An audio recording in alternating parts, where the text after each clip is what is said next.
Oh shit. Oh wait a minute. Goddamn.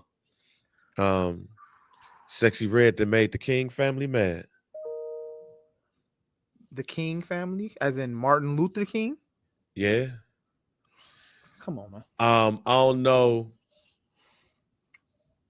Okay. I don't know if you saw um that photo of Martin Luther King and Sexy Red. Some Photoshop, the show a Photoshop picture. Yeah, somebody did an AI photo of Sexy Red and Martin Luther King. Who did she? And she reposted it. Yeah. So Bernice, the youngest king, said, "This is intentionally distasteful, dishonoring, deplorable, and disrespectful to my family and my father, who was not here to respond because he was assassinated for working for your civil and human rights to end war and poverty. Where did she Please post it though? delete." On Twitter. Is it still up? Yeah. Oh, please. Yeah, nah, that shit, yeah. How many hours? Oh. What's the? Eh, oh, I guess. Yeah. Man, you got to leave Martin alone on his birthday, fam. No comment. You got to leave Martin alone on his birthday. No comment. No comment. How Hey, you feeling, Mike? I'm all right, bang. I'm all right. I can't call it. Yeah, How about yourself, lady? boy. See you had a rough weekend. Oh. How's the family? Where we at? Um, What's going that's on? triggering. Hey, now. Well, that would have been triggering on Thursday. I seen the close friends post, so Yeah.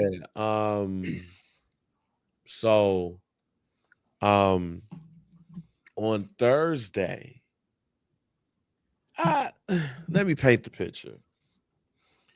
Um, Me and parts of family ain't been seeing eye to eye. Okay. Right. Some Me and Miriam was talking last week, and I told her that in this situation, one of the things that I fear is something happening to family. You know, when people ain't really seeing eye to eye.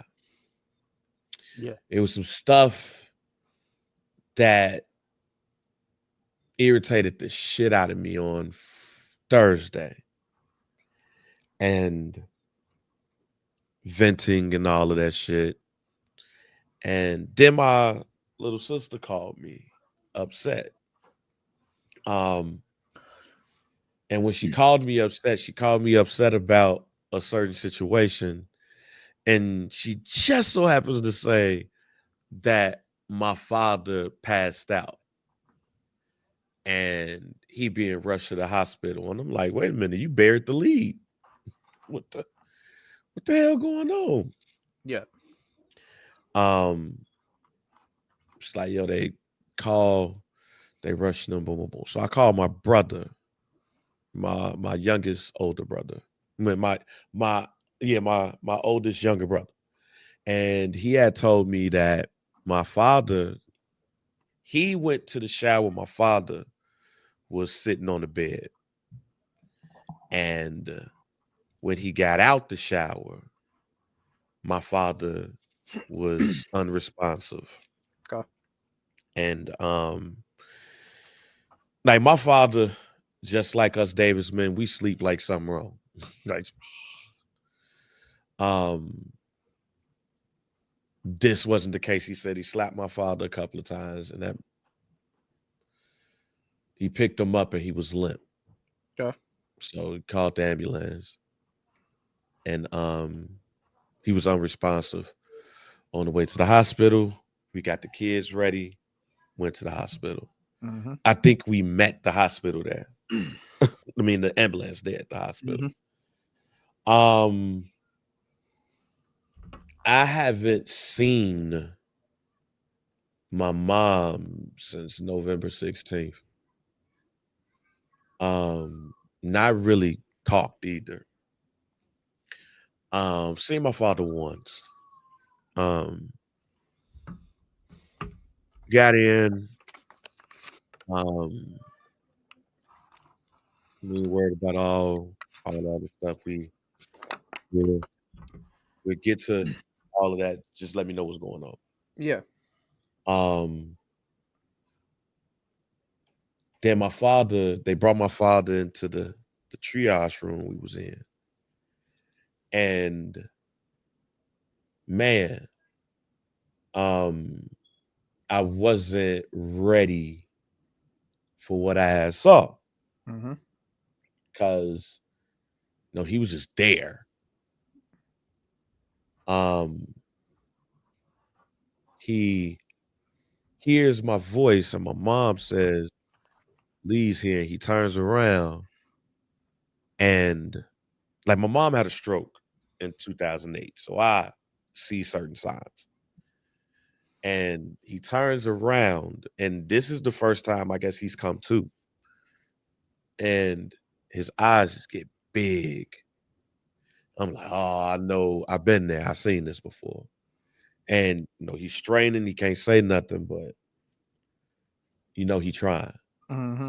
So I automatically knew what it was. It was just, was it a mini stroke, mild stroke, massive stroke? Um,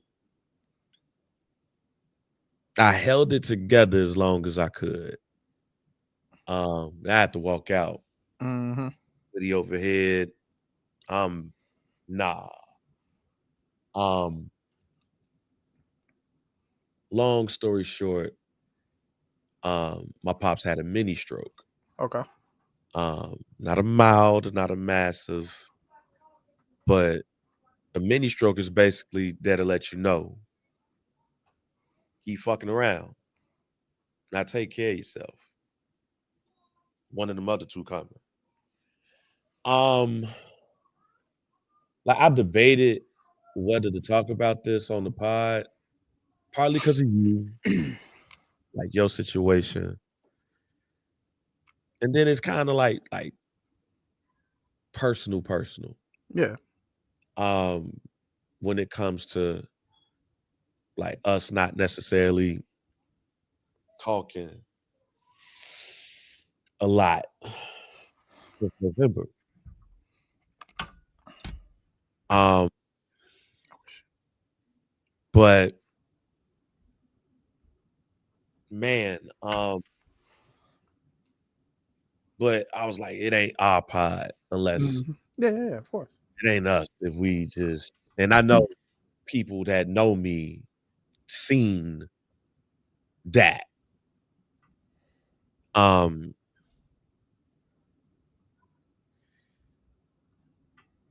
the first thing that my father said to me when he was able to talk was sorry.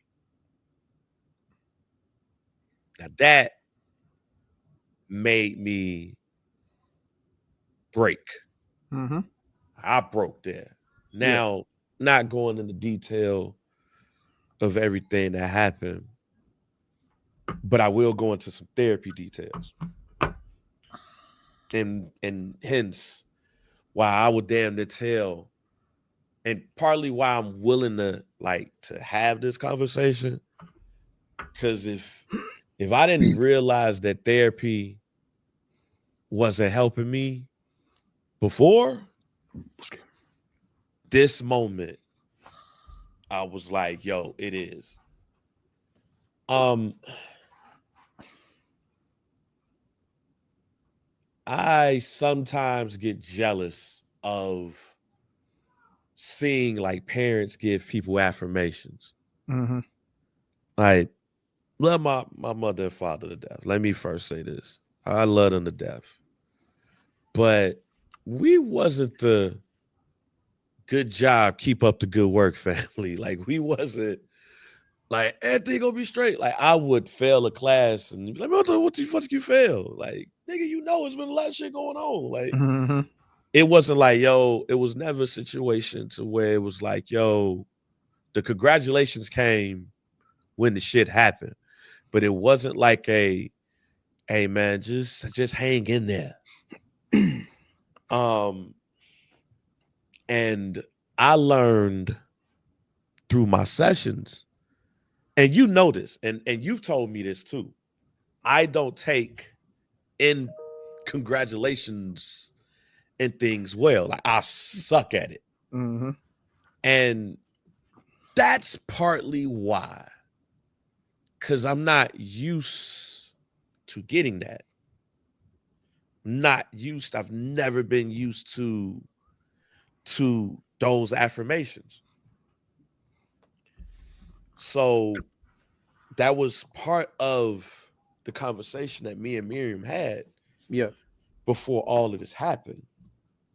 I'm also not used to my parents apologizing and shit like that. I'm not used to none of that, Mike. Um, and I know like when it comes to my boys, like I always try to do that. Mm-hmm. And when it comes to certain things, certain areas in my life, I I realize what has what I learned, what I carried with, and how indirectly things have manifested itself. Mm-hmm. Especially these like last 3 sessions. And I know a lot of men probably, I'm not alone in that. Um, so even when you do your best, you can feel like it's not good enough. But I also know that my father feels that way too. Um, so when he comes to, and that's the first words he utter, Yep. it's acknowledgement of damn, I fucked up. Then I had to deal with this shit. And I can't say nothing, but I finally get it out. Yeah. And I'm not like I know the way that I might have reacted to things during that time wasn't the best, but probably was needed. Mm-hmm. But I always stood by the fear that something would happen. And and it's probably why I let certain things slide.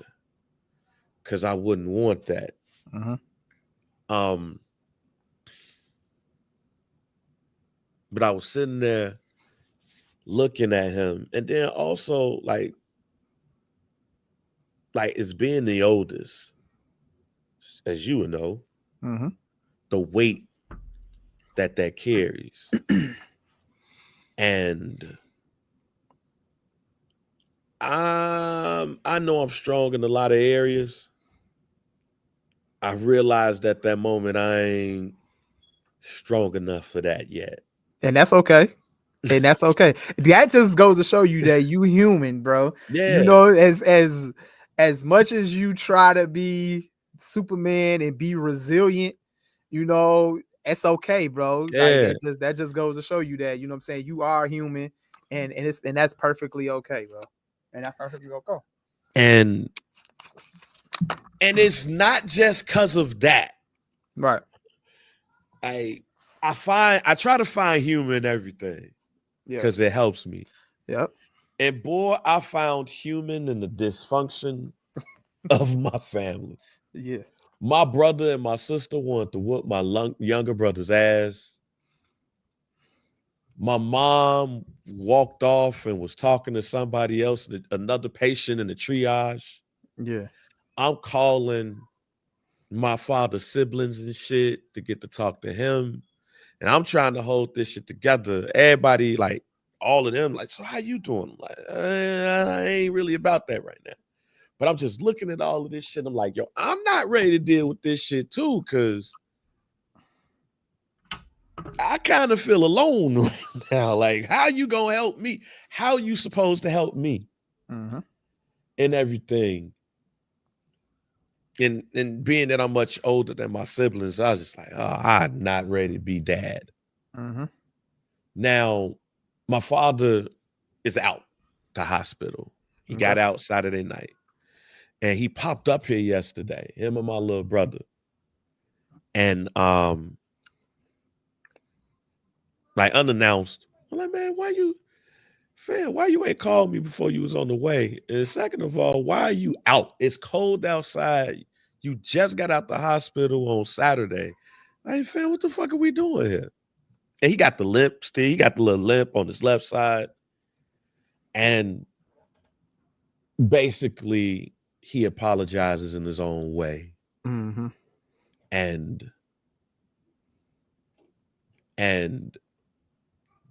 I think then at that moment, I felt better about a number of things. One, I felt it's weird enough. It's like I stood on my principles. But I also didn't desert them. And luckily nothing happened to where I regret it. Because the funny thing about all of this is The Rock put out a post about his father passing and how they got into it over Christmas and they didn't get a chance to fix it. Like all of that happened. But it made me feel better about standing the principles and nothing happened. But it also felt good to hear I'm sorry. I ain't used to that. Yeah. At all. I am used to, hey man, it is what it is more than anything, to the point where Miriam understood. We had a conversation. Miriam understood why I say it is what it is a lot. It's like, man, people gonna do what they want to do regardless. But also this taught me to not take for granted like a lot of shit. Yeah, absolutely. And I also believe that because of certain things, I can take things for granted. I realized, especially these last 3 sessions, that I deal with a lot that I ain't even realized I dealt with because I thought it was normal. And it almost took one moment to make all of this shit worse. And the crazy thing also too, Mike, I canceled my therapy session on Thursday. Like I canceled it. And the time I was supposed to be in therapy is the time I'm in the hospital. But it made me also feel good about how, like, I talk to the boys and try to get them words of affirmations. I'll be real, like, Trey, you suck at hoops right now, but you suck at ball right now. You can't dribble the ball, fam. But hey, man, I know you can get better. Landon, you getting on my nerves, fam, but you gonna be all right. Like Liam was up. Fam. I ain't really had no sleep. Liam ass was up we went to sleep early. And this nigga was up talking about some, I want to play Monster Truck. And we was like, yo, it's 11 o'clock. What the fuck? Now we about to be up all night because this motherfucker want to play Monster Truck. I just realized that I'm doing a better job at certain things with my boys. But then it also made me feel good that my father realized some shit too. Yeah. My father is what? 19. My father be 69 this year. I think our fathers are the same age. My father might be 68, 67, 68. Him and my uncle will be 69 this year. And the one thing, like my father, I say all this shit, but my father come from Greenwood, Mississippi. All he know is work. That's it. And family. He don't know shit else. Like outside of watching football, I don't think my father could really tell you like things he loved that Right. don't have to do with family. Yeah. And while that's a good thing, fam, you got to have an identity for yourself. And I also learned that I am just like him. Like being real, I couldn't tell you a lot of shit that I like. I couldn't tell you a lot of things that I really enjoy. Right. I don't travel. Like your ass went to Miami by yourself. I didn't go to Miami by myself. Let's not put You that went in to the air. Miami by yourself. I You did know what not I'm go to. saying? I went to Miami with one of my homies, You went to who Miami who by was a yourself. who's a married man as well, with a family, with a You went child, to Miami wife, by yourself. You and we know what and I'm we and saying? we ran to we ran to You ran Miami real what? quick. We went You to ran Miami what? real quick for, you know what I'm saying? What you Oh, run? before Christmas. We were in Miami for Christmas. You ran to We made Miami. it back. We made it back Christmas morning to our Yeah, Christmas families. morning. Yeah, it was. Yeah. Yeah, yeah, Don't yeah. never mind But that. but nah, like how you got the like you bowl, you got hobbies, you got shit outside of, and I had to figure that out. I love my daddy to death, but I can't be that. Yeah. And that taught me that everything just can't revolve around one thing. Right. But Yo, be cool, coach. Be cool. Be cool. hey, yeah, Be like what did you cool, run? bro. What did you Be run, fam? cool. I didn't read anything, bro. We But hopped on a plane, went to Miami real quick, uh, went to the Cowboys Dolphins game. The hmm Cowboys lost, and I yeah, got back home Christmas morning. yeah. That's what But happened. Go ahead. but yeah, man, I just learned a lot in these last like 3 weeks, and plus with my father's situation, it's like, yeah, you got to figure it out, man. You don't want to be at a certain age trying to figure it out, and but at the same time, I think I looked in his face, and he like, yo, I got to figure it out. Even I love y'all, but I got to figure it out. Um, but it does revolve around y'all. Yeah. Um, but but but man, that moment, gee, I just like, yo, this ain't it. Yeah. This ain't it, Chief. And he had said something when he was over here. He said that when we left him at the hospital on Friday, he said that he went to sleep, they turned the TV off, he woke up, he looked to the right where we were sitting at, and he saw my grandmother and grandfather, his mom and dad. Um, he said he put the cover off his head real quick because he's like, yo, what the fuck? But basically, they was just like, yo, it ain't time yet. Like, I hope he also saw that and know that you still got there's there's a way you say things, right? And that's something that I'm noticing too. And I got to do a better job at. He said that they said that it ain't your time yet. Mhm. I hope my father understood that that also meant that you got time. And I want to say that again. Somebody tells you that it's not your time yet. I hope you understand that that means that you got time, Right. because everybody don't get that back. I am starting to realize that I got time and I got a chance to do better. Mhm. And and I hope he understands that too. I gotta do a better job at not focusing on work all the time and having fun with what I do and taking in some of those accomplishments that you and others told me that I got to do a better job at doing, Yeah. and knowing and understand what I've done. It's difficult because that's not how I grew up and that's not how I've been around and gotten, but I just got to do a better job at that. Um, but weirdly enough, and most notably, I realized that I am not as strong when it comes to certain things that I thought I am. And and as you said, it's okay. Yep. Um, I I can come around and just think everything is okay. And I could say that everything is not okay, but I still might be lying to you. Mm-hmm. It wasn't okay on Friday, Saturday, Sunday, and probably parts of Monday. It didn't get better until today, actually. Mm-hmm. Um, because it was the first day that I didn't have to think about it. Yeah.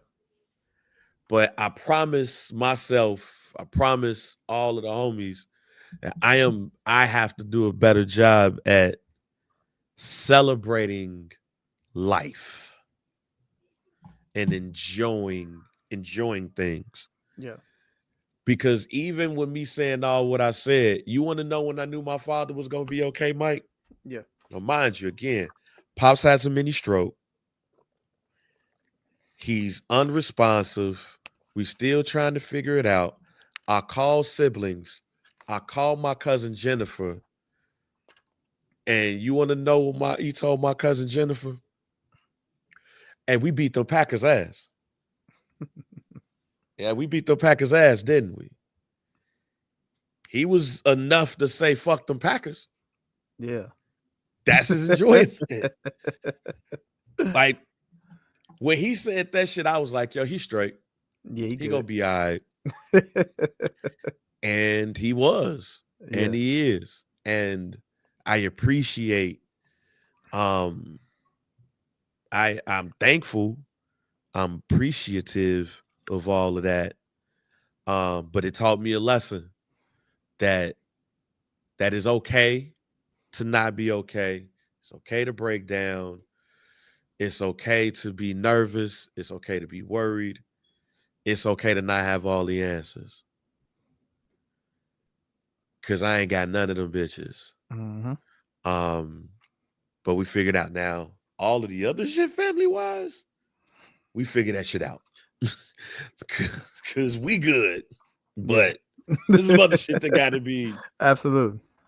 That's still to be determined. Oh, it's still some other shit that is to be Yeah. determined. Absolutely. Um, But it's, you know what though, Bang? I'm gonna piggyback off that real quick because it's funny that you brought up that your old man had a health scare this past week, because mine's did too this past week. So I keep this one short too, because I mean, and it's cool that, you know what I'm saying, we this is like therapy almost, you know what I'm saying, we out here, you know, having mental health checks and, you know, speaking on life and everything like that, just to bring, you know, awareness to all the men out there that, you know, mental health matters, and, you know, it's okay to express yourself about all of that, you know. But my old man, he had a health scare last Wednesday. My stepmom, you know, my father lives in Milwaukee, so he's not close to me. So I have to, you know, so I anything that happens is communicated to me over phone first. So my stepmom, she texted me and was like, you know, your old man's in the, you know, your dad's in the ICU. He has in a nutshell, irregular heartbeat and RS what is it called? Hold on. What is it? RSV? RSV, yeah, yeah. I had that. Okay. So yeah, he had, so something was going on with that, and I'm gonna keep this one close. I'm gonna keep this one. I'm gonna try to break this down as short as possible. So pretty much, my old man's a very stubborn person. So my stepmom told me that, you know, that he had this, he had that, and then he had water on his lungs and everything like that. So he needed to get treatment done, so forth, so forth. I get updates from her, and she says that he's doing better. He's supposed to get out of the hospital on Friday, this past Friday. He calls me on Thursday and, you know, saying, tells me the same thing. Like, yeah, everything's going good. But I know my dad, very stubborn man, very stubborn man. So I know kind of like he's telling me he's good, but some to this. So I get an update on Friday from my stepmom, and she's telling me, you know, that they was gonna do like a shock on his heart, um and some other treatment that needed to be done. It's possible that he could go home Friday, but, you know, we'll see. Get another update later, says that he checks himself out of the hospital, so he doesn't get the treatment that he's Damn. yeah, so he doesn't get the treatment that he's supposed to get, and he doesn't get, like, you know, he's supposed to stay and wait on medication. before he checks himself out. He doesn't stay and wait on the medication. So forth and so forth. So I talked to my stepmom on the phone. I'm talking to her, and this was Friday. So I talked to her, and I'm like, "Where's he at?" Like, he sleep. I'm like, "Okay, cool. I'll call him Saturday morning. I'll call him. I ain't gonna wake him up if he sleeps. So I'll call him the next morning. My daughter was getting ready to go bowl in the tournament on Saturday, so I call him, and I'm like, "Yo, what's going on?" Blah blah blah. He like, "Man, I'm good." Blah blah blah. He get the rambling, blah blah blah. Like, I don't da da da. Just stubborn rant of, "I'm okay. I'm good. You know, I got medication here. Da da da." I'm like, all right. So I just go off on him low key. Like, "Look, dude, you need to take care of this. You need to take care of that. And listen to everybody that's telling you what you need to do." And then my aunties, they up there as well in Milwaukee, and they help with looking after him, and I'm saying, keeping up with everything that he got going on, because he's the oldest. So, what I'm saying, they keeping up with him, you know what I'm saying? So, and he's just disregarding everything and everybody. So, I go off on him. I'm telling him, he hung up the phone on me. I'm like, all right, cool, it's cool. We talk later. So the way I was feeling at that moment, though, the way I was feeling at that moment was like, "Look, man, you not finna put me through this. I'm grieving the loss of my mother, who I have lost less than a year ago. You not gonna do this to me. You better get your shit straight. You not finna do this to me, fam. So you need to take care of what you need to take care of, fam." So that one. So I mean, I talked to him again after that, and he sounds like he's getting better. My stepmom, she keeping me updated on him and everything like that. So just like everything you saying right there, babe. Like, it just so happens that it's just crazy, bro. That all that hits close to home. Hell yeah. And so just look, prayers up for our old man, bro. Yeah. Prayers up to him, G. Prayers up to these niggas. Because they Stubborn ass niggas. But what they need to know is that it ain't their time yet. All right. Yeah. So they still got lots of living to do. So what I'm saying? Yeah. And that's when I had got sick, that's part of what I had. It's like, nah, we gonna get that straight. But yeah, y'all niggas take care of yourself. And and when it comes to, I mean, we can't stress enough on this pod. Hey man, we ain't too strong for this shit. Like, if in fact, hey, we've admitted a couple of times, like, hey, things ain't right. Mm-hmm. I am so glad that I got my therapy session on Thursday. And look, I love my therapist to death. Yeah. And when this comes up, I already know what she's gonna say. Mm-hmm. I know she's gonna be like, so what happened?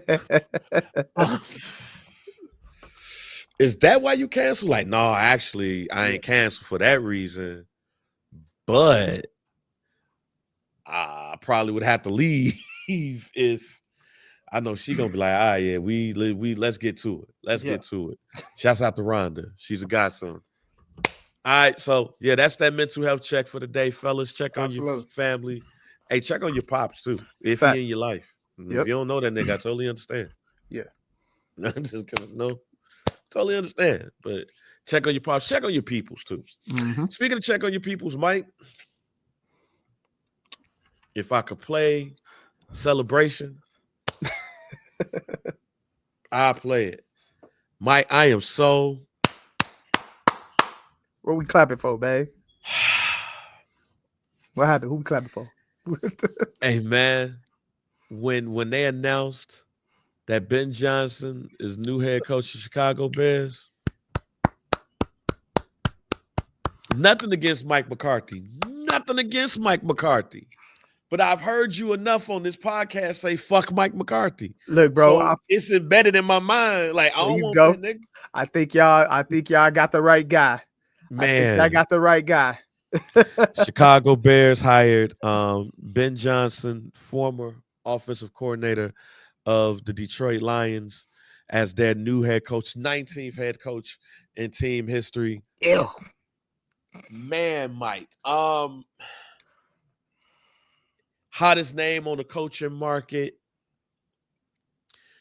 This might be 3 years in a row that the Bears won the offseason. I'm going to ignore the YouTube comment. No, you know what? I'm not. I'm going to shout out. Speaking of what we just got through talking about, I'm going to give Scott some love. We was giving Scott hell in the text group. In the I Ain't Gonna Hold You text group. Scott ain't been wanting to talk about who gonna be the head coach for the last couple of days because between me and Mikey and Dante a little bit, we've been giving that man hell. We've been giving that man hell enough that I'm shocked he ain't fired us. I'm shocked he ain't say, fuck y'all. I'm gonna have a new cast of characters because y'all getting on my nerves. Anytime somebody name pop up, we'd be like, hey, what you think about this? Scott, hey, I ain't talking about none of this shit until Ben Johnson ain't our coach. When they start talking about the Raiders, Mikey, hey, Tom Brady, Tom Brady on them. Tom Brady, one of the greatest white men of all time. Oh, nah, hey. If he go over there, Murderer's Row, he's stupid. Scott held his ground. So I'm going to also congratulate our leader on Barbershop Digital, Scott, for staying strong when we was putting a lot of dark in his way. Ben Johnson, new head coach, and I get to say this on this pod again. Nobody give a fuck about the Detroit Lions. But the Detroit Lions. Listen to me, Bang. Listen to me, fam. Listen to me, bro. I need it. I need it.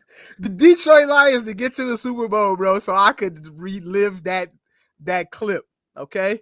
Because that would have solidified it right there that, the Detroit Lions belong in the NFL, like, in that conversation of those teams that's exciting to watch year in and year out. But they failed. They fucking failed. Yeah.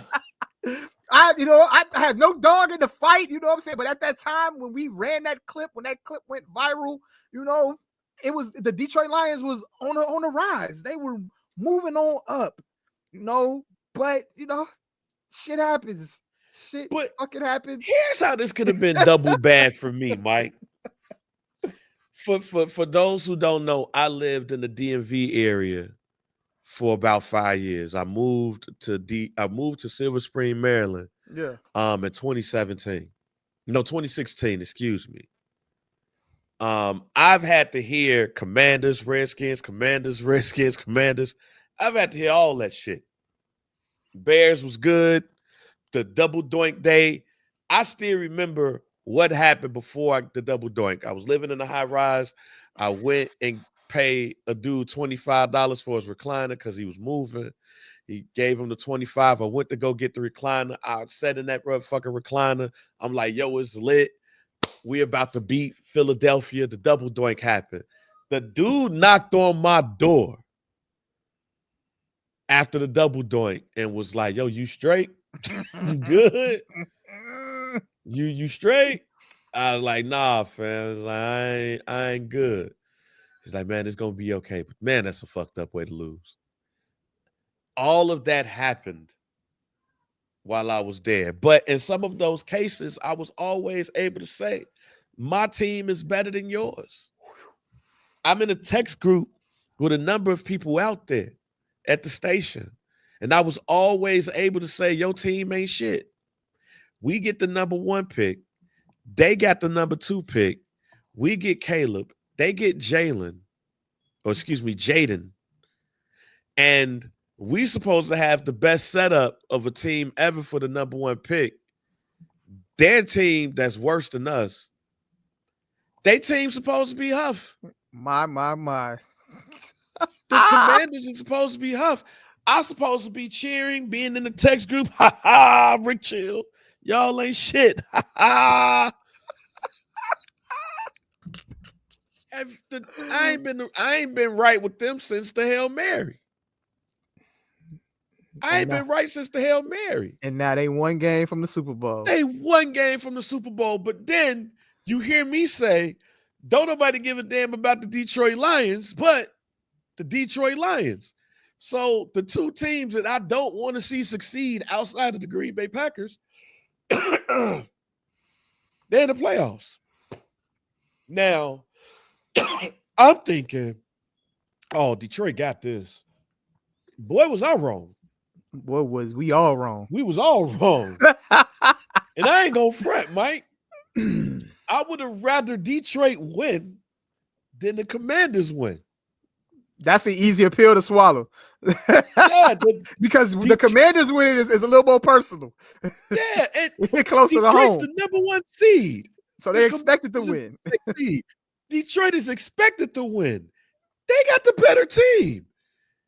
You think I want to hear Jaden Daniels is way better than Caleb Williams for the rest of the playoffs? People be talking about Caleb Williams like Caleb Williams had the worst season ever.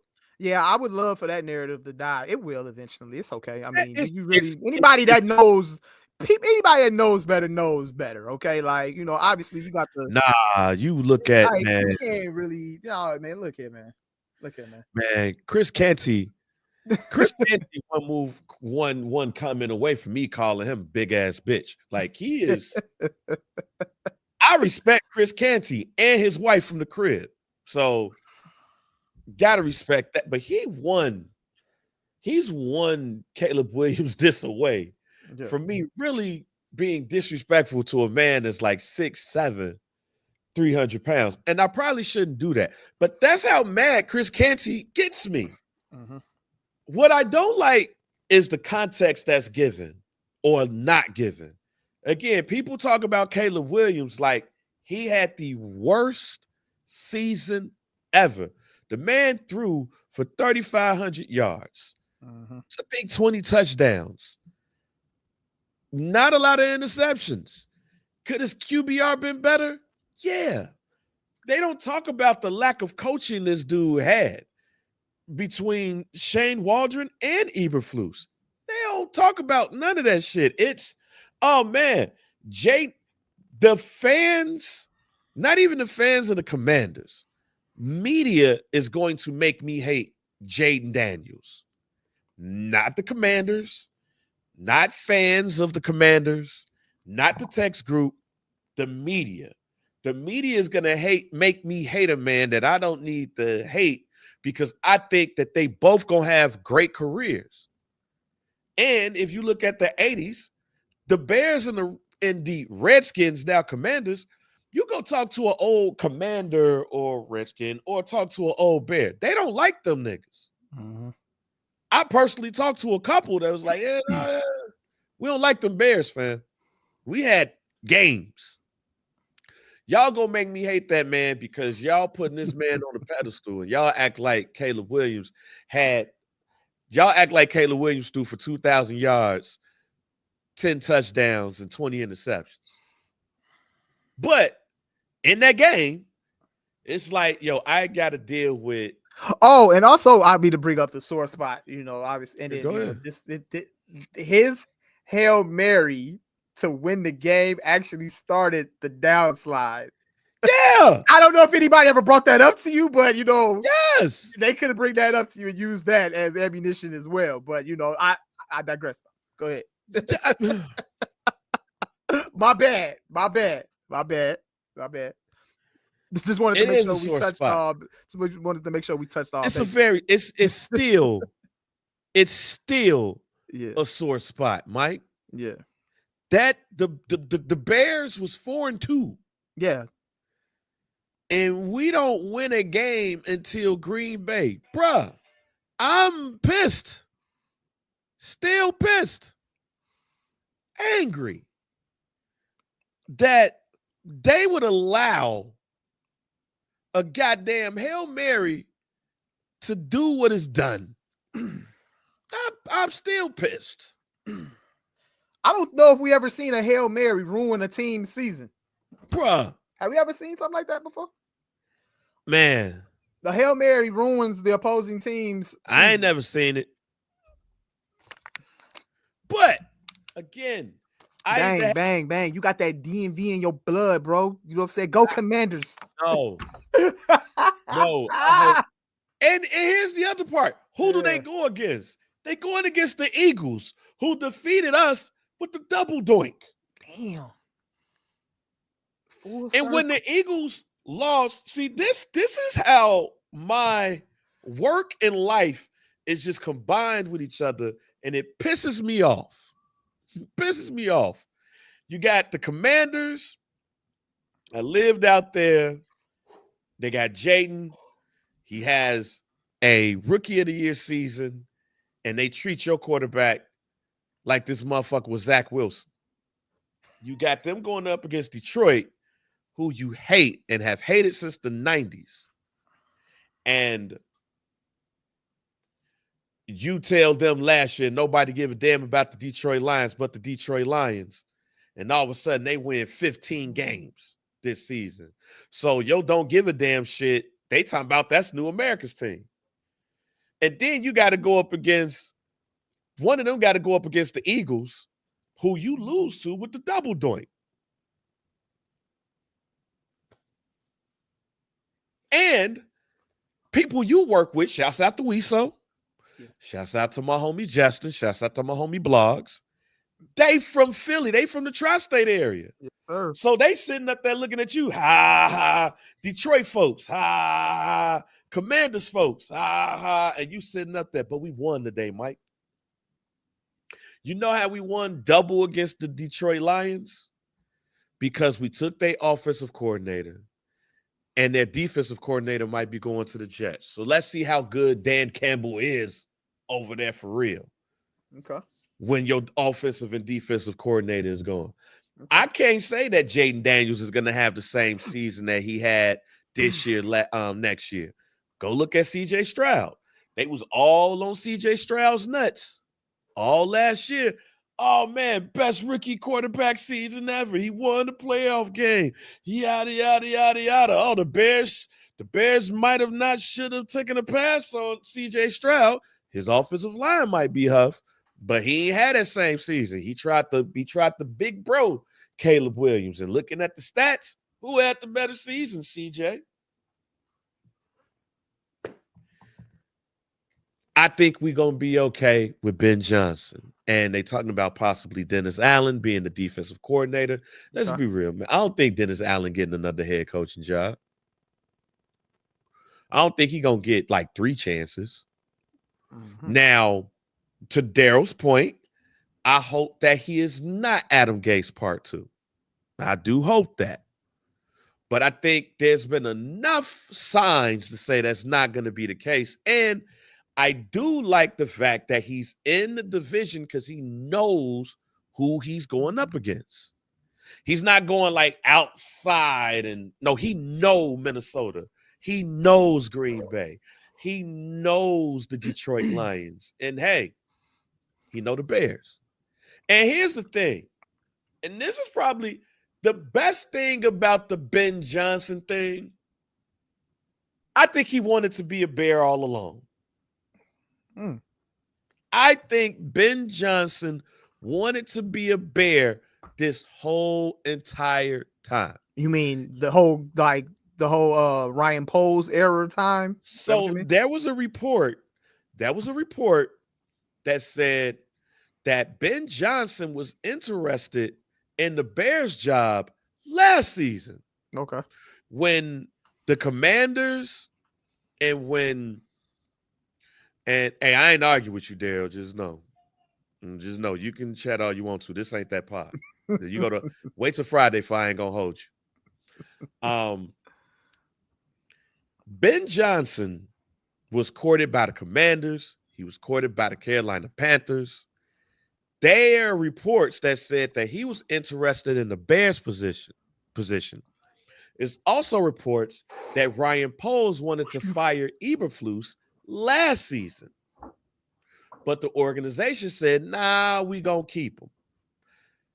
If the Bears fire Eberflus, I think Ben Johnson is already here. Ben Johnson was courted by the Patriots with Drake May. He was courted by the Jacksonville Jaguars, Trevor Lawrence. And he was courted by the Las Vegas Raiders, who ain't got nobody. Who they quarterback? I don't know. And, hey, look. And there's more than 5 people watching there. You ain't got to be here. Matter of fact, let's just do this right here. Buyout. All right. So yeah. So it could have been all of that, but it wasn't. He stayed 15-2. Boom. And look what happened. He ended up with the team in the first place. I'm happy. I'm happy with it. I have faith in it. I have faith that this was the right choice. And I think this is going to be good for Caleb. And if they get Dennis Allen as the DC, I think this is going to be big because now you have somebody that's going to be the head coach of the defense. The Saints defense was a top 10 defense when he was there, and they run similar 4-3 schemes and stuff. He's a little bit more aggressive. They only tailed off when they lost people. There's potential about who's going to be the new special teams coach. Like, I like what could potentially happen when it comes to this Bears team. I'm not going to jump out the body like I did.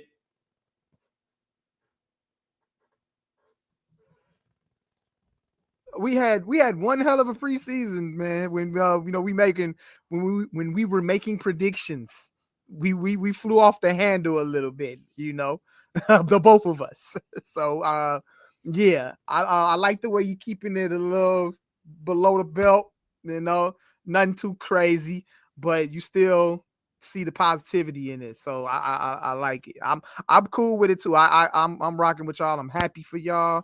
Happy Chicago Bears got their guy. I'm happy y'all didn't get McCarthy. It seems like McCarthy only has one more possibility, and that's the Saints. And who knows if that's gonna play out for him. So. Yeah. So I am geeked about this, and we'll see what happens. And you know what's crazy too? Like you said, we was talking about rolling out the red carpet for McCarthy. They didn't roll out no red carpet for Ben Johnson. They literally rolled out the red carpet for McCarthy, wined and dined him. They said he wanted to go. Like, where? Wined and dined him and said, "We're gonna get right back to you. Hold on." Soon as Detroit lose, hey, Ben Johnson, you're hired. Hilarious. Hey. We talked about on I Ain't Gonna Hold You how I'm not a big fan of the Rooney Rule because of the way that it's used. Yeah. But damn it, when they interviewed Eddie George, I was like, wait a minute, hold the fuck on. Then I was like, wait a minute. Scott was like, oh no, Rooney Rule. I was like, oh, okay. Okay. To the benefit. Like, I don't think, look, you can't tell me Eddie George went to until they showed me a picture, Eddie George ain't go to goddamn Hallis Hall. They did that interview at O'Hare Airport. Hilarious. They did that shit by the gate. They did that shit. Say he didn't even make it. He didn't even make it into the cities, really. Nah, man. No. If he did, they went to White Palace Grill, fam. That's what they did that interview at. They did that shit at White Palace. Man. Like, yo, we just gonna go here. We gonna talk. How y'all do Eddie George like that, man? Hey, look, they got to show me a picture of Eddie George at Hallis Hall. Eddie George knew he wasn't getting that job, huh? Yeah. Hey, Ryan Pauls was like, "Hey, Eddie, do us this solid. We need one more interview." I bet. Shit. That's crazy. The wife gonna be shopping at the merchandise mart. She'll be at the Magnificent Mile. Let's go ahead and do that. We're gonna go ahead and do that. Like, that's in this case the Rooney Rule worked. Yeah. It's like, but I'm cool with the hire. We're gonna see what happens. But for you, my brother, is it gonna be Kellen Moore? Bro, I saw somewhere that Brian Schottenheimer is the favorite. I was like, why? Yo, owner / GM. Bang. I can't fucked all this up. I think I said it last week. I can't call it. I don't know. I don't know which direction we are headed here. A feeling, a piece of me is thinking Kellen Moore. And I don't think we're really gonna hear his name anymore being brought up because we're waiting to see what's gonna happen with Philly in the playoffs. I obviously think the longer we don't hear anything, I think it favors Kellen Moore if we don't hear anything else. I would love Robert Salah. I would be cool with that, but don't seem like it's gonna go in that direction. It look like he might be headed to Jacksonville, but we'll see. So Kellen Moore might be the guy. I think we just wait and see what happens with the Philadelphia Eagles and the Washington Commanders. But Are you cool with that though? honestly, bang, I'm not. I'm not. But he's been in position to get a head coaching job these past couple seasons. He's been taking interviews and everything like that. He's been a heavy candidate with a lot of teams. So I mean, he feel like he feel like it's time.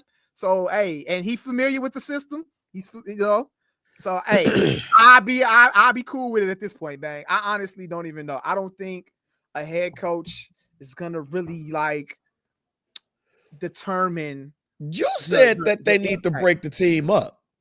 I didn't say that. You did. You said blow this shit up. Did I say that? Yeah, you said. I don't remember saying that. You can't like, yo, blow this shit up. You was can't like, blow it up. We got CeeDee Lamb. You can't blow it up at this point. You said we got CeeDee Lamb. You can't let go of Dak, but we got to let go of everybody else. Ain't nothing else. You like Micah got to go. He podcast too much. I know. I definitely said Mike. I said no when we were talking about Micah Parsons being traded. Like, would I be cool with Micah Parsons being traded and for like like a top 10 pick? Y'all want the Carolina Panthers pick? I said I was cool with that. I said I wouldn't mind that. Now, so we give y'all that Carolina Panthers number 2. It ain't gonna happen though. Micah Parsons is stuck on being in Dallas, and I think they're gonna make a way. And he said he don't need a max. He don't need a max deal. He's okay with not taking a max. He said that too. So he said he cool. That's what he said. That's what he said. He said he cool with the money being spread out, for other needs of the team. He said he cool with not taking a max deal. That's what he said on his podcast. So I feel like they're gonna find a way to work that out with Micah Parsons. You can't blow it up. I mean, at this point, I do think we need to go running back though. I think we need to go running back. It was homie from Boise. Yes, and I think we should keep Rico. And we need to, what I think what's not talked about enough. Well, obviously, shout out to the resurgence of the running back because the running back game right now in NFL is great. Yeah. But I think the tag team type of thing, like the Detroit Lions got with Gibbs and Montgomery, I think that needs to be explored more in the NFL. I think that needs to be explored more, like a tandem, a 2 running back tandem. That's how I mean, yeah, but that's not really a thing now. It's not a thing now, but it is with the Detroit Lions, and it works. So I think we need to see something like that. I think if we go in that direction, keep Rico because Rico had a good back half of the season, and he kind of came out of his shell, and he was had some great games. So you could see the potential there, and I think you get another running back, trade for Tyreek Hill, boom. The Cowboys are back, but I ain't finna go ahead and get my hopes up on none of that shit because you know how this goes. But at the end of the day, though, I don't feel like a head coach is gonna determine whether the Cowboys are gonna be great next season. Y'all gonna be better than the Commanders next season? I don't know. You know how the NFC East is, bro. You never have back to back. You know what I'm saying? We haven't had back to back. Where do y'all sit? Like, do you feel? I don't know. I feel like we can have it could be a possible NFC North situation. Do you feel like the Cowboys is the 3rd best team for real? Like currently, in the East? Currently, right now, they're the 3rd without best team. Put records aside. Just look at each team. Records aside, if you look at each team, the Cowboys are the 3rd best team in the NFC East. Next season could be a possible. So NFC you feel North that the Commanders roster is better, top to bottom is better? Yes, absolutely. They are solidified. They got the quarterback. They got their number 1 wide receiver. You know what I'm saying? They got their running back 1 and running back 2, Eckler. They got Zach Ertz, who has emerged back into greatness. You know what I'm saying? And they got the other wide receiver too, the one that Damani Brown. They got him. He getting paid. The one that Amon St. Brown said went ahead of him. He was on I forgot about that. He was on Amon St. Brown's list. And he just went off. Had himself a game. So they gonna pay him. So they look very, set to continue on. I don't see a potential playoff hangover when it comes to the Commanders. I think they're only gonna get better. And I can see the Cowboys being that third team, and I could see like the Cowboys being an NFC East. I mean, NFC North type of situation where you got the Lions, you got the Packers, and then you got the Detroit Lions. Those being like, you know what I'm saying, three good teams out of one division. I can see that possibly happening. No Okay. shade to the Bears, you know what I'm saying, because I think the Bears are gonna eventually get right. I don't know. Have we had like a division that's dominated like the whole division? Is that even possible? I mean, it is. Like you have all four teams from one division make it Yeah, to the it's postseason? possible.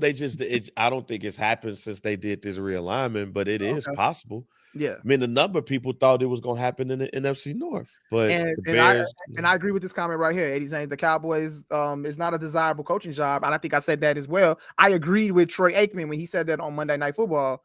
When he was broadcasting. Okay, here's my It's question. not desirable because of Jerry Jones. Because Jerry Jones is always the one that's looking. He's the one owner GM that's looking over the coach's shoulder. So that job, so it's not desirable. So the question that I have for you, because I hear that, and I'm like, yeah, but it's still the Dallas Cowboys. Of course.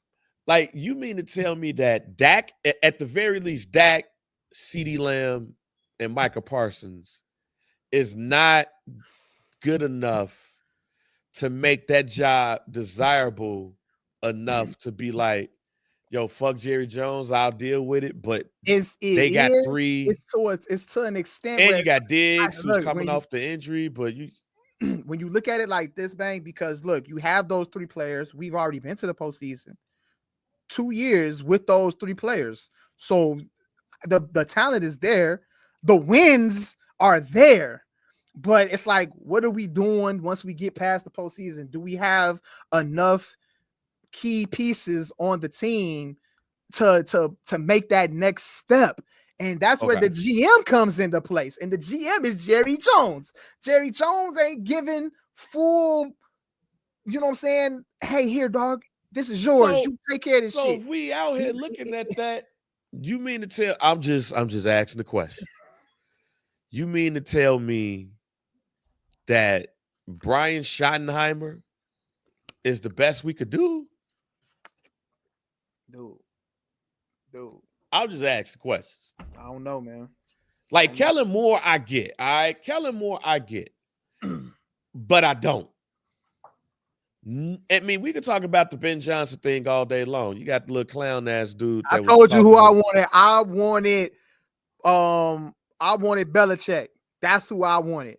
I wanted Bill Belichick. I wish he didn't take that. I feel like if he didn't take that North Carolina job so soon, Belichick would have been shoe in. So I'm just asking questions at this point. I'm just asking questions. I ain't got no dog in the fight. Yeah.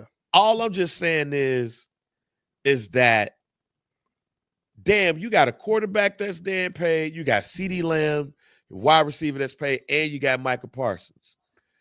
You do need to rebuild their work on the offensive line and stuff. You got a decent running back. You got a division that's winnable. And the best you could do is a third or fourth tier.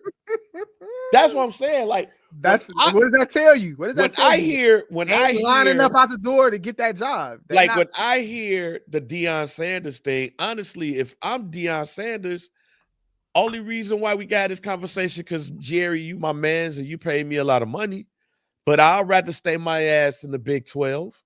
When I look at Robert Saleh, I'm like, I just got through dealing with bullshit with the owner of the goddamn New York Jets. I think I want to stay away from that shit right there. Okay. Kellen Moore, I was over there. Y'all could have gave me that goddamn job if y'all wanted to, but y'all didn't do it. I had to go over here to the goddamn Philadelphia Eagles and get over. Did he go? He went to what you call? Oh, San Diego. I had to go to San Diego to kick it with Justin Herbert, and then Brandon Staley get fired. Now I got to go over here with the Eagles. Where's Brandon Staley at? Where is he at? He's the linebackers coach of somebody. Ew.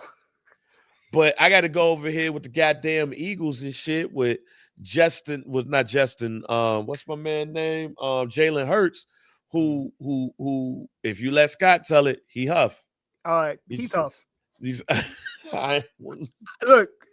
Jalen Hurts is one more bad postseason game for being huff. He right on the board. AJ Brown gonna throw that book at his ass. He right at the borderline of being Huff, G. He gonna throw that book at him. Yeah, man.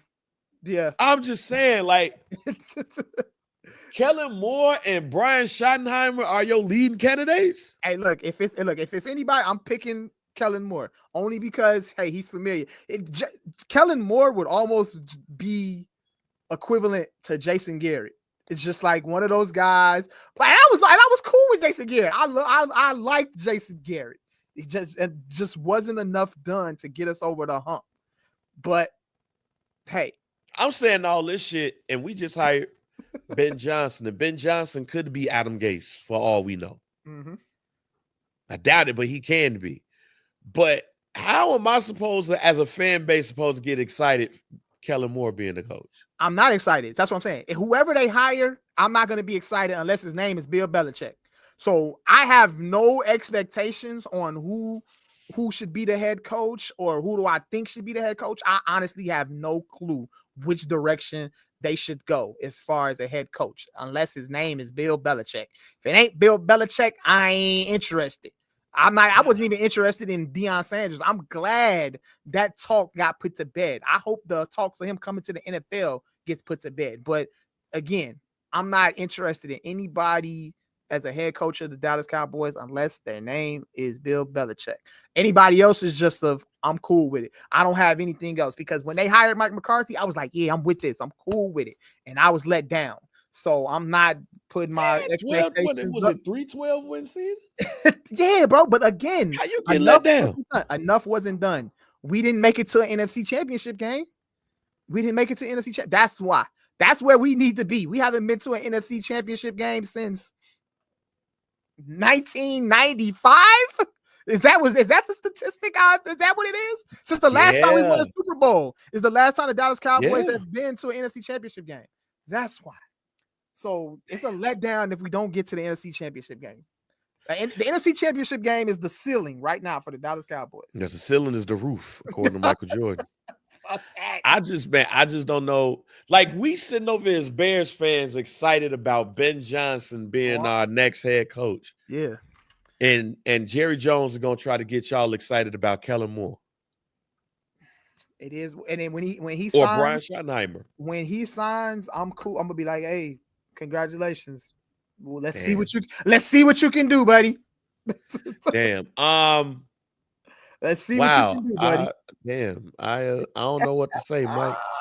I don't know what to say. Hey, what's Pete Carroll doing? I'm cool with Pete Carroll too. Why haven't we gotten Pete Carroll on the phone? That's why. If you're gonna try to get old ass Bill Belichick, Bill Belichick is not Bill Belichick is not available. Maybe Pete Carroll ain't interested. See, again, maybe he's just not interested. That's to Troy Aikman's point. The Dallas Cowboys job is just not likable now at this point. Oh, that's wild. Jerry Jones has put it out there that he has no interest in giving up the GM position, bro. And I think people might steer coaches away because that man's still living in 1995. Wow. All I'm saying is, because why is it Pete Carroll's name being brought up here?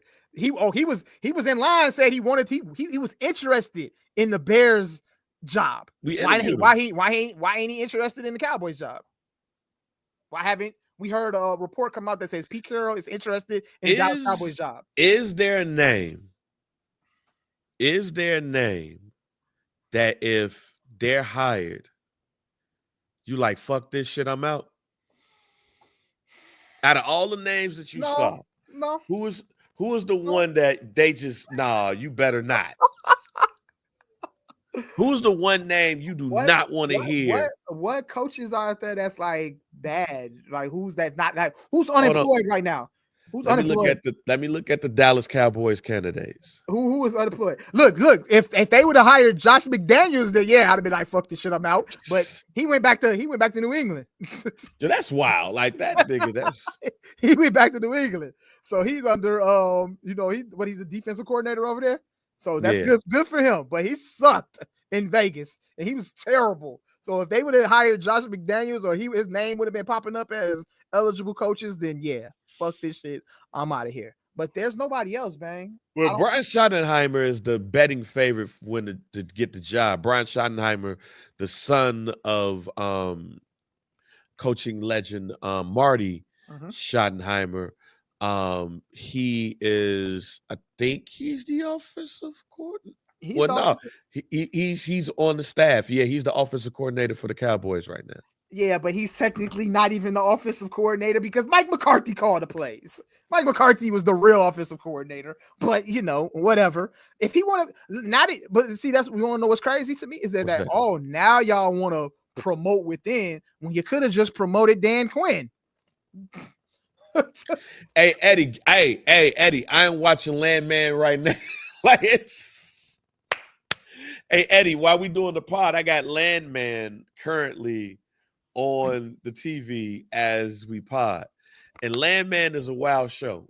Landman just let me know that sometimes I would love to just be white to see how it feels.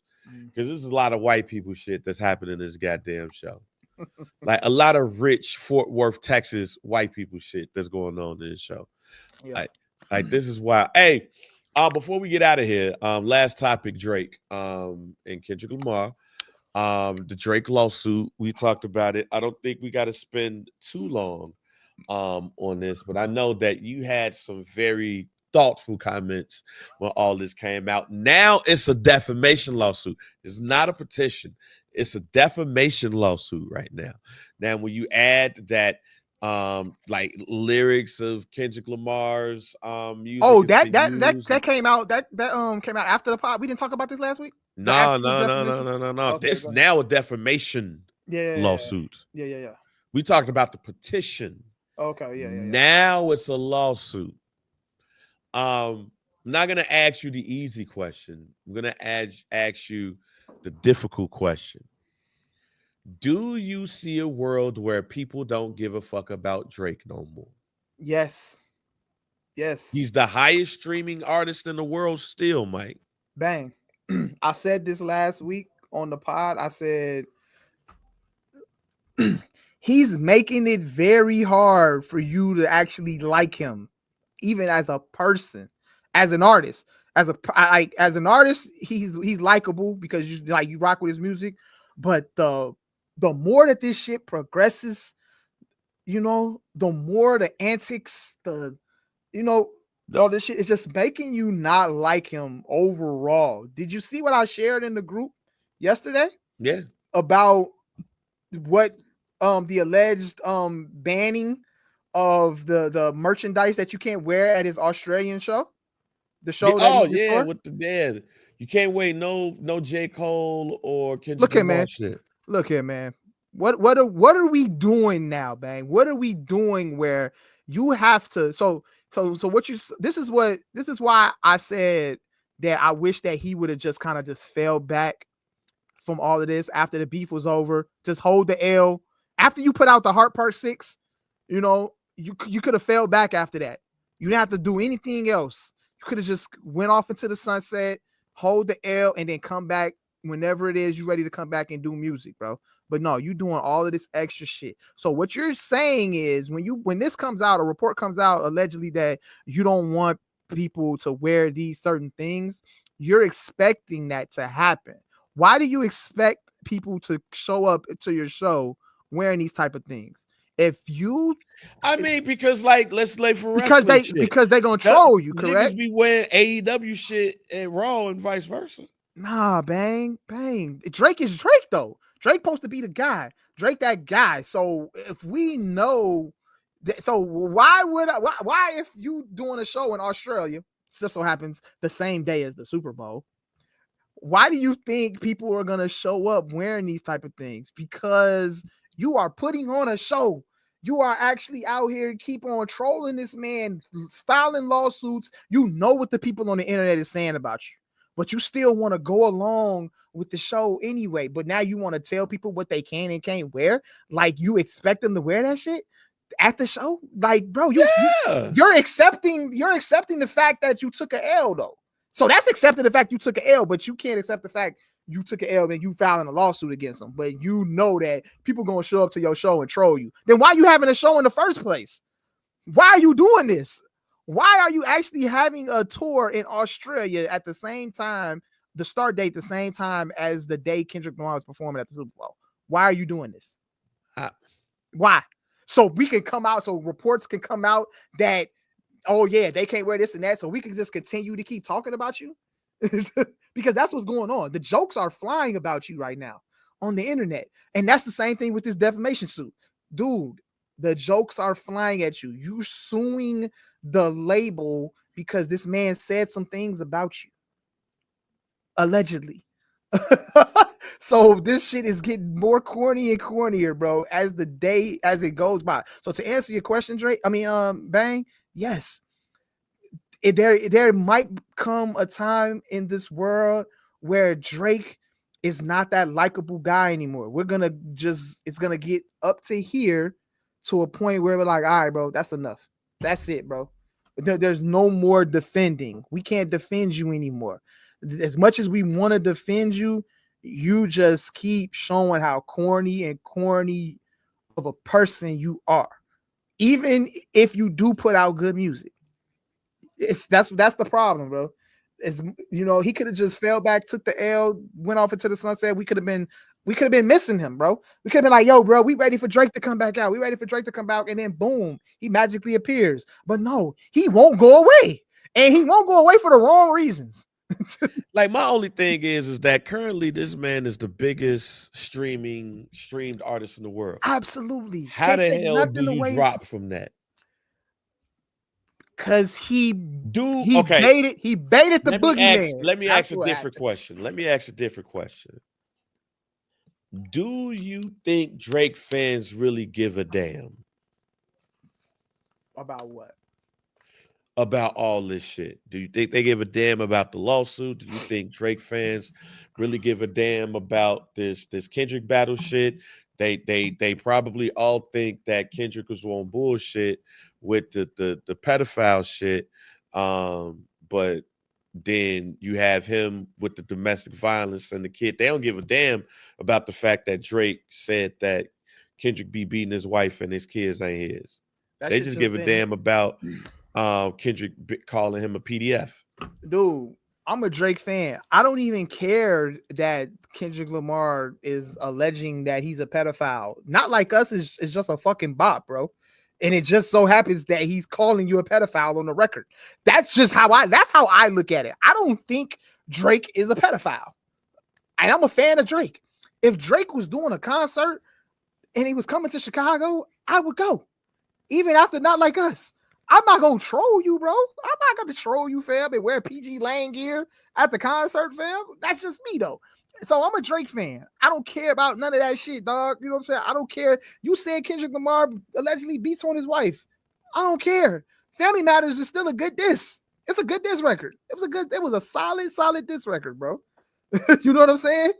Kendrick Lamar just strategically broke you down more in the battle, bro. And it wasn't even just with Not Like Us. It was with Meet the Grams. It was with 616 in LA. You know, those records too. You go back, he broke you down all the way, bro. That's why you lost the beef. It wasn't just because Not Like Us. You overall lost the battle, dog. And that's okay. You know what I'm saying? Again, my daughter loves Not Like Us. She love that song, bro. She has no idea what's being said about that man on that song, bro. She just enjoy it because it's a fucking bop, bro. It's a bop. It's a bop, bro. And honestly, I feel like, to answer your question too, Drake fans, I don't know if I think you have a certain amount of people, a big significant amount of people that are like diehard Drake fans. So they're going to ride with Drake. They're going to ride with Drake no matter what. But if you have like a fan like me, I'm not a diehard Drake fan. I don't have Drake posters on my wall or anything like that. So that's where the likability of Drake can affect me. I cannot like Drake because he's doing certain shit. Certain Drake fans don't give a fuck what he do. He gonna troll on the internet. He gonna sue. He gonna do whatever it is. He gonna go on live streams and troll Kendrick Lamar and whatever it is that he's gonna do on the internet and social media, Instagram, whatever, blah, blah, blah. Those are the fans that's gonna rock with him regardless. Me, that type of shit makes me not like him you know what I'm saying, as a person. Like I think I'm gonna call him corny every time, G. Every time he does it, he's gonna just get cornier and cornier. I kind of And think people don't give a fuck. they don't just care at all. I think that us old niggas give a shit. We still about the culture. We still love it. All of that. I don't think and all the shit that's ever came with it. I don't think these kids that love Drake really give a fuck about this shit.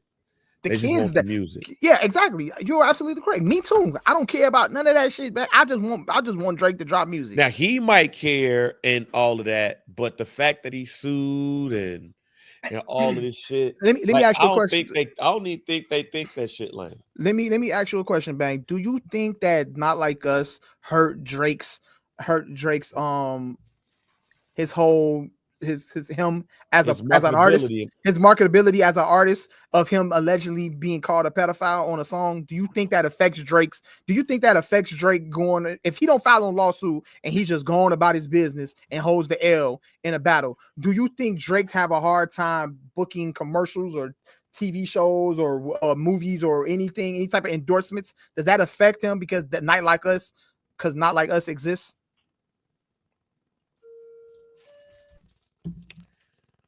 Technically, yes. Here's why. But it's not what you think. Here's why. Even though streaming wise, nobody is going to beat Drake, Drake is not going to be looked at as number one. And because he's not going to be looked at as number one, it hurts his marketability. Hold on. Wait. That's so he's not being looked at as number one. Because he lost to a competitor. No. He lost a battle to somebody who. I'm with you. I'm with you. I know that. What I'm saying is that that's part of the competition. It's like if you heating somebody and you get clowned all day long, but you say one funny joke, and now niggas is saying that joke all day long. Your ass got killed in the lunchroom for 5 minutes straight, but you say one joke and it ends it all. And that's all they talking about. You ain't as funny as we thought you was, nigga, because you let that nigga get off on you one good time. Not saying that this is the Drake situation, because it's not specifically that. But what rappers need to understand in these type of situations, what rappers got to understand is that when it's over, when the dust settles, somebody is going to pick a winner and a loser. And the loser can still be relevant. Go look at Jay. But now it gives credence for people to say Nas is better than Jay. Nas is better than Jay. He won the battle. Nas is better than Jay. It gives people that opportunity to say that.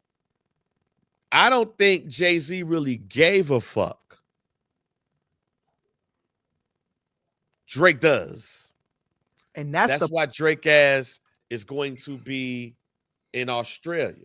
Now, times are also different.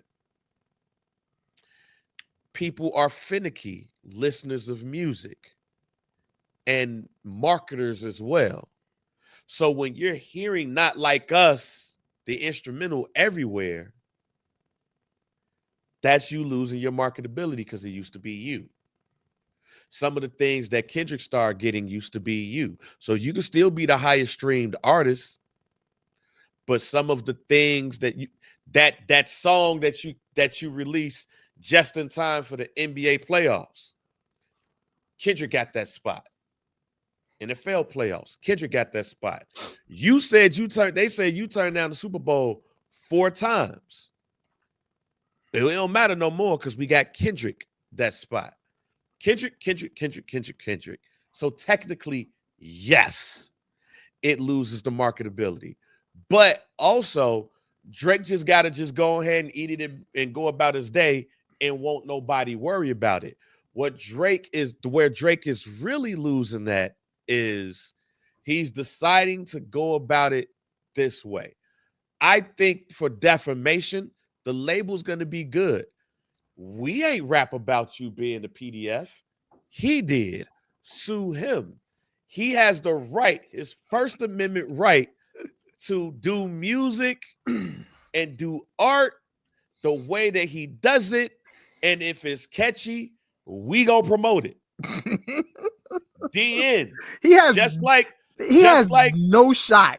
Just like when your ass was dissing Meek Mill, when your ass was dissing Common, when your ass was subbing all of these other rappers, when your ass was subbing all of these women.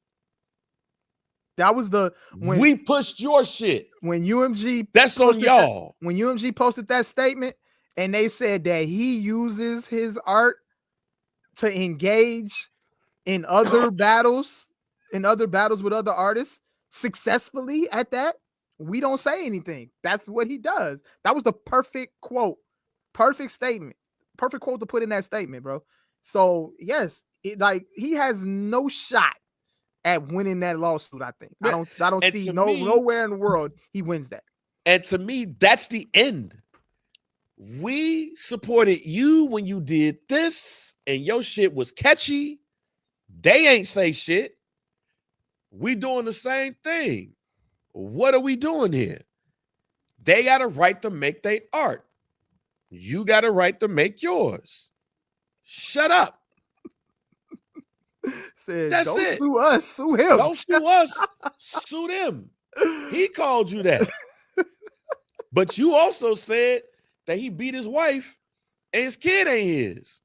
What are you doing? Now, Drake is running along the lines of, I know the playbook. But Drake ain't suing. This is defamation. This ain't for the right of and to support artists. And I think we've been cheated. No, this is defamation.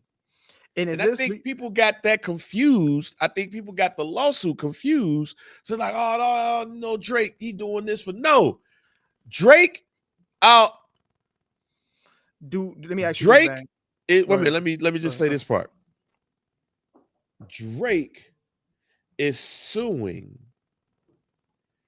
for the same reason why, if you take this into account, maybe Big should have sued Pac, or Faith should have sued Pac. That's why I fucked your bitch, you fat motherfucker. Oh, I'm suing. Get the lawyers. Can Faith Evans technically still sue?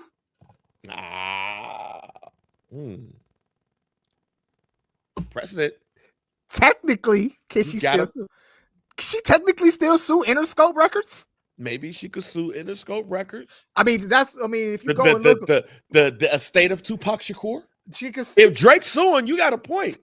If she didn't, if Faith didn't have sex with Pac, she could technically sue his estate.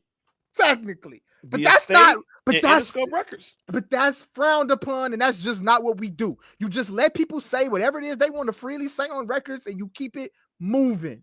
Keep it moving, okay? But let me ask you one more question before my MacBook dies.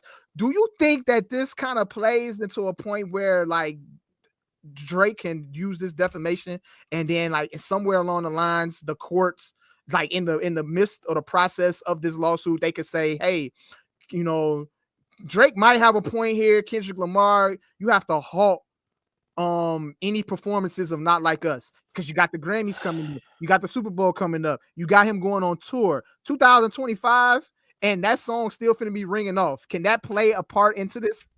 That man don't want that song played. The end. That man don't want the song played. The end. Because your Mac, they don't want that. If you was Drake, do you want? I'll say what I said on Summer Sessions before your MacBook die. Mike, Drake needs to understand that they could play that instrumental and he ain't got to rap no words. The crowd is going to do it. I was about to say the people go do it for him. The crowd is going to do it for him. Drake, Kendrick Lamar ain't got to rap no words. The beat will play and the crowd will rap it. Yep. So you going to sue the crowd for defamation? he fucked when Kendrick go to Toronto. He's fucked. He fucked. He fucked. All right, man. Before we get out of here, I'd like to thank y'all for listening to the pod. Shouts out to Nelly and all of them for performing for the president. Get y'all money. Get y'all money. Hey, man. What you call it? Say, Clay Davis. I take any motherfucking money if they giving it away. God damn it! What you thought? What y'all thought this was? And look, man, I don't like these niggas either, but hey, man, like, shit. I get it. 500,000. I wouldn't do it. I'm there. If I'm popped, hey, man, I might. Hey, shit. We potting at the Trump. Hey, Mike, close us out. Some Dude Pod, man. Rate, like, subscribe. You can find Some Dude Pod on the Barber's Chair Network. The Barber's Chair Network is available anywhere, any place that you can get podcasts from. Just search us: YouTube, Twitch, Apple Podcasts, Spotify, all of that good stuff. I'm at Mike B _CHR, at JR Bang, at Some Dude Pod. TikTok is back. We was down, but we back. Bang can still scroll TikTok and look for all his conspiracy theories. Ice Wall, we back. We back, baby. TikTok is back. I get to find out what's going on behind the ice wall and the Anunnaki. They can't hold TikTok down, man. But we out of here, man. Yo, it's your girl Night Kel, and this is Some Podcast. We out. Peace.